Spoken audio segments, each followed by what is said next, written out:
Hello everyone, so you all are welcome to this YouTube channel, and in today's video we are going to talk about William Shakespeare. As we all know that William Shakespeare belonged to the Elizabethan age and he was very famous writer at his time. All right, and now also he was very much famous, and that's why we used to read his poems, his dramas, his plays in a very vast manner.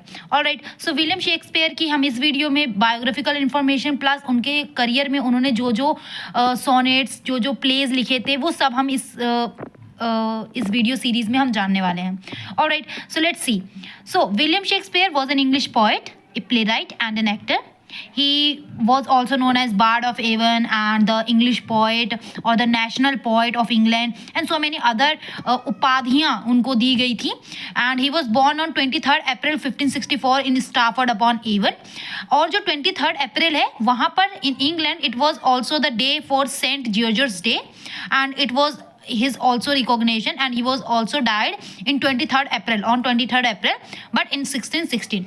All right, his parents name was John and Mary Shakespeare. His father was a glove maker, although वो बहुत ही civic position hold कर देते in the society. That's why he was able to make his child in eligible to study and write such an great works which he has written in his lifetime. So he got married with Annie Hathaway at the age of 18, while Annie Hathaway was 26-year old, and she was already pregnant when they got married, and it was in 1582 when they both get married. They together have total 3 children, and he became a published writer in 1593 with his publication of his poem that was Venus and Aeneas in 1593. And after that he publishes another poem that was The Rape of Lucrece in 1594. These both poems are very much famous for his great works and for his great elaboration of his words in this. Alright, and एक चीज़ मैं आपको और बताना चाहूँगी, जो Shakespeare है उनको कहा जाता है he was an adapter. He is a very great adapter. He was a very great copier, we can say. There are so many critics who are saying that जो शेक्सपियर है वो लोगों की नकल करते हैं. उन्होंने बहुत सी राइटरों की नकल की है और तब उन्होंने अपना वर्क लिखा है.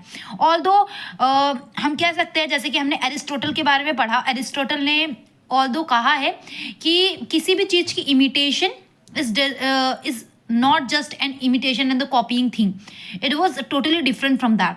और the characters, the things were imitated, but the thing which we are adding in it includes a vast thing. All right. He also became establishing member of Lord Chamberlain's Men. ये एक drama troop थी और letter उसको Kings man कहा गया था because at that time ये believe था कि राजा को हमेशा खुश रखना है. और आफ्टर एलिजाबेथ फर्स्ट, उनकी डेथ के बाद उनका कोई भी हायर नहीं था, इसीलिए जैकोबियन एज में जेम्स द फर्स्ट वो किंग बने. और 1603 में ये जो लॉर्ड चैम्बरलेन्स मैन का ग्रुप था उसको किंग्स मैन के नाम से जाने लगा. फिर bye 1594 he was playing writing exclusively for LCM. It means Lord Chamberlain's Men. Alright, after that जो शेक्सपियर थे he was producing average 2 से 3 plays हमेशा प्रोड्यूस करते रहते थे, इसीलिए उन्हें बहुत ही ऑनरेबल टाइटल्स दिए गए. That was Bard of Avon and the National Poet of England. All right, it is also suggested that in 1592 his plays had already started performing successfully on London, and in 1599 he make his own theatre, that was the Globe Theatre which was on the river Thames. ठीक है.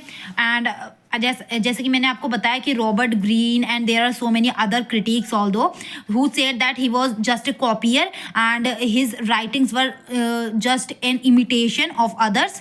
And as I have written that Shakespeare has no such college degree or education degree like university with, but trying to write like that, so it was suggested that Shakespeare जो अपना sign है वो भी सही तरीके से नहीं लिखते थे, अपना नेम भी सही तरीके से नहीं लिखते थे. so how can he wrote such a great drama, such a great play, such a great sonnet? And I have not said one thing that in his lifetime Shakespeare had wrote 37 plays and 154 sonnet, which I have forgot to tell you. There I have written that. All right, after that moving towards सो जो Shakespeare थे ही retired in 1630 right before the Globe theatre was burn in 1614. What happen, Globe theatre जो था वो would का बना हुआ था, लकड़ी का बना हुआ था. और जब शेक्सपियर का एक play that was Henry the eighth, वो प्ले थिएटर में परफॉर्म हो रहा था, उस टाइम वुड में जो फायर है वो एक्चुअली में लग गई और पूरा थिएटर जो है वो जल गया. As I have already said you told you that 1599 में वो इस्टेब्लिश हुआ था और 1613 में वो बर्न हो गया था, just before when Shakespeare has gone retired. और आफ्टर दैट इन 1642 जो जितने भी थिएटर्स हैं, इन 1614 एक ही साल के अंदर ग्लोब थिएटर को वापस रिकंस्ट्रक्ट कर दिया. बट इन 1642 जब कैरोलिन एज आया उसके अंदर थिएटर्स को बैन कर दिया गया था. And after that in 1997 it was reinstituted by Sam Wanamaker. I have written over here if you are it is visible to you, so you can also mention it in your notebook as well. So he was buried 2 days after his death in a Holy Trinity church. ये जो church है इसके अंदर इस एबे में उनको दफनाया गया था after he was died. And 2 days after he was buried in this church. Alright, in 1623 his first folio was published having 36 of his plays. Its preface was given by Ben Jonson. This is very important for you to underline it, to note it that the first folio जो था वो 2 लोगों ने किया था, उसके ही जो Lord Chamberlain man का था, जो उसकी ड्रामा ट्रूप कंपनी थी या हम जो भी कह सकते हैं, उसके हम कह सकते हैं उनके फ्रेंड, शेक्सपियर के फ्रेंड 2 लोग थे. That was Henry Condell and the another one was John Heminges. ठीक है, इन दोनों ने ही मिलके क्या की, फर्स्ट फोलियो को पब्लिश करवाया इन 1623. और जो फर्स्ट फोलियो था उसका जो प्रीफेस है वो बेन जॉनसन ने दिया. So it when the preface was added to the play, then it becomes 36 plus 1, that was 37 plays was written in Shakespeare career. And if we see the sources that was given in this, that Shakespeare have just copied things as university wits like Thomas Lodge and wits miseries world madness. जो उनकी जो play था उसमें से inspired होकर जो Shakespeare उन्होंने Hamlet लिखा. सिमिलरली सैक्सो जो थे राइटर, जो थे हमारे पोइट या हम प्ले राइटर कह सकते हैं, जो भी थे, उन्होंने the grammarian Historia Danica history of Amleth में अपने लिखा था. जो भी चीज़ डाली थी वो चीज़ से इंस्पायर्ड होकर उन्होंने अपनी हैमलेट लिखी. हम देख सकते हैं शेक्सपियर बहुत से लोगों से इंस्पायर्ड थे, जैसे कि थॉमस लॉक जो कि एक यूनिवर्सिटी विक्स भी थे, फिर सैक्सो, क्रिस्टोफर मार्लो जिन्होंने जियो ऑफ माल्टा लिखी थी, उससे ही इंस्पायर होकर उन्होंने अपनी मर्चेंट ऑफ वेनिस लिखी. यहाँ पर बहुत सारे एग्जाम्पल है. अगर आपको अच्छा लगे तो आप प्लीज़ इसको लाइक शेयर एंड सब्सक्राइब करना ना भूलें चैनल को. और प्लीज़ आप इन सब सोर्सेज को एक बार रीड आउट करें कि आपको पता चले कि शेक्सपियर किन चीजों से इंस्पायर होकर उन्होंने अपने वर्क को इमिटेट किया. As I have here written, noted that he was a master of adapter और we can say copy. Now master of his linguistic skill, language, literary work. ठीक है, वो कॉपी तो करते थे बट उसके अंदर वो क्या इंक्लूड करते थे, अपने master of linguistic skill, language and literary work, जो कि बहुत से क्रिटिक ने अप्रिशिएट किया है, बट क्रिटिक किया है for his adapting things and for having no degree, for his no college degree and something else like that. Alright, after that यहाँ पर बहुत सारी चीज़ें दे रखी हैं that I have written over here, that किन किन चीज़ों से जो शेक्सपियर है वो इंस्पायर हुए और उन्होंने अपने जो वर्क लिखे. जैसे रफेल हॉलिनशेंड है, उनके जो वर्क था उससे उन्होंने किंग लियर, मैकबेथ और कैम्बेलिन जैसे वर्क को प्रोड्यूस किया. किसने? शेक्सपियर ने. ठीक है, सो यहाँ पर कुछ वर्क्स हैं, कुछ सोर्सेज है that I have written. And here similarly here यहाँ पर भी बहुत सारे हैं.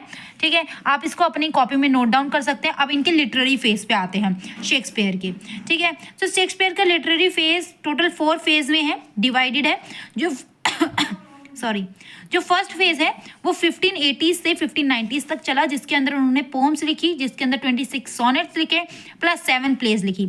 जो फर्स्ट पोम थी that was Venus and Adonis and rape of Lucrece, ये बहुत ही पॉपुलर पोम है मैं आपको इसको अपनी आने वाली वीडियो, फर्दर वीडियो जो अपकमिंग वीडियो होगी उसके अंदर ज़रूर कवर करवाऊंगी। उन्होंने बहुत सी प्लेज उन्होंने इन्फ्लुएंस क्रिस्टोफर मार्लो से इन्फ्लुएंस होकर लिखे अपने, जैसे कि उन्होंने लिखा Titus Andronicus, Henry the sixth, part 1, part 2, part 3 and बहुत से हिस्ट्री प्लेज लिखे इस टाइम में लिटरेरी फेज फर्स्ट में। एंड आफ्टर देन जो सेकंड फेज था वो उनका 1590 से 1600 तक चला। इसके अंदर उन्होंने बहुत से रोमांटिक प्लेज लिखे और मेजर हिस्टोरिकल प्ले और रोमांटिक कॉमेडीज को इसके अंदर उन्होंने इंक्लूड किया। For example merchant of Venice, much ado about nothing, as you like it, the merry of wifes of Windsor, the midnight summer, Night Dream, and so many other tragic comedies, as well as he wrote several things. Now Richard II, Henry IV, part 1, 2, और इस जो second phase था वो उनका बहुत ही ज़्यादा दुख वाला था, बहुत ही सैडनेस से भी था, बिकॉज उनका जो सन था Hamlet, he died. Alright, after his third phase which continues from 1601 to 1608, इसके अंदर वो खुद की अपनी बहुत सी पर्सनल प्रॉब्लम फेस कर रहे थे। For example loss of friends and financial problem, his family member की डेथ हो रही थी, वो सारी उन्होंने बहुत सी प्रॉब्लम फेस की।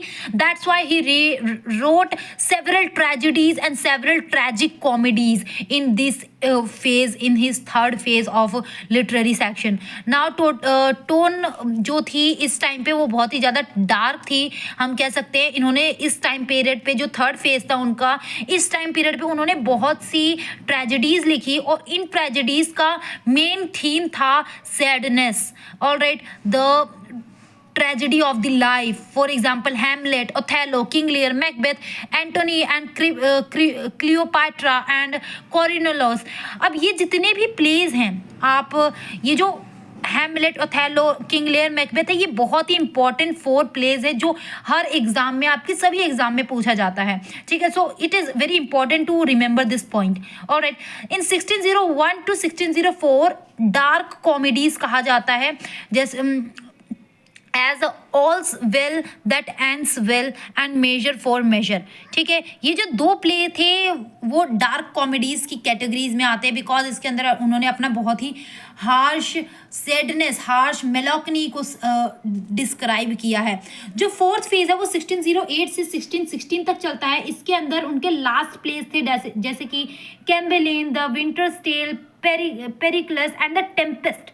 Tempest is the last play which was, हम कह सकते हैं कि ऐसा माना जाता है, एक्सपेक्ट किया जाता है कि जो टेम्पेस्ट है वो उनका लास्ट प्ले है, प्लस उसको कहा जाता है कि वो इनकम्प्लीट है, but I think it was completed as well. Alright, and after that Henry the 8th and the 2 noble kinsmen came in out with the collaboration with Fletcher. ठीक है, फ्लेचर उनके एक फ्रेंड थे जिसके कोलैबोरेशन से जो Henry the 8th and the the 2 noble kinsmen ये आया। आफ्टर दैट जो सोनेट है वो 1609 एंड कुछ पोम्स थी उसके अंदर पब्लिश हुई थी 1609 में। That was 154 sonnets, it was the collection. And first से लेकर जो 126 सोनेट्स थी वो उनके फेयर यूथ को डेडिकेट किया गया है। उसके अंदर उन्होंने अपने जो यूथनेस है उसको इसके अंदर डिस्क्राइब किया है, और मेनली इनकी जो इंस्पिरेशन थी, इन्होंने किसको डेडिकेट किया है, it was she was the her we can say that her girlfriend or her in which he was living in relationship for her, that it was not totally confirm that it was really or not, but Henry Wriothesley को किया है। और 127 to 154 were dedicated to Dark Lady, dedicated to some Mr. W.H. William Herbert, that was Earl of Pembroke। Yes, it's Pembroke। All right, a lover complaint, जो ये pome थी ये attach थी with this sonnet. The phoenix and the turtle which was written in 1601, ये first metaphysical poetry थी, poem थी in the English literature. Phoenix and the turtle ये बहुत ही इंपॉर्टेंट मेटाफिजिकल पोम है, आपको इसको ज़रूर रीड करना चाहिए, इससे आपको बहुत सारी चीज़ें पता चलेंगी। अब यहाँ पर बहुत से बच्चे पूछेंगे कि मैम मेटाफिजिकल वर्ड है क्या। मेटाफिजिकल पोम के अंदर सबसे पहला नाम आता है जॉन डन का। ठीक है। जो जॉन डन थे वो बहुत ही बड़े मेटाफिजिकल पोएट थे। वो अपनी पोम्स के अंदर मेटाफिजिकल एलिमेंट्स को लेकर आते थे। मेटाफिजिकल एलिमेंट होते हैं जिसके अंदर कॉन्सीट आते हैं। अब people were saying that what is conceit. By the way, conceit का मतलब होता है कि आप दो चीज़ों को जो कंपेयर ही ना हो सके उन दोनों को कंपेयर कर रहे हैं, ठीक है। तो उसे ही मेटाफिजिकल या हम कॉन्सीट कहते हैं। उन्हीं पोम्स को शुरुआत, द फर्स्ट मेटाफिजिकल पोम जो लिखी गई थी वो शेक्सपियर के ही द्वारा लिखी गई थी, and that was the phoenix and the turtle. Alright, in the upcoming video I am giving you the description of his all the plays, his all the writing which was he has done in his lifetimes, and all the 37 plays and the 154 sonnet that he has written in his lifetime. We are going to discuss all that. All right, so please, if you like this video, so please like, share and subscribe my channel. Till then, thank you, bye bye, see you in the next video.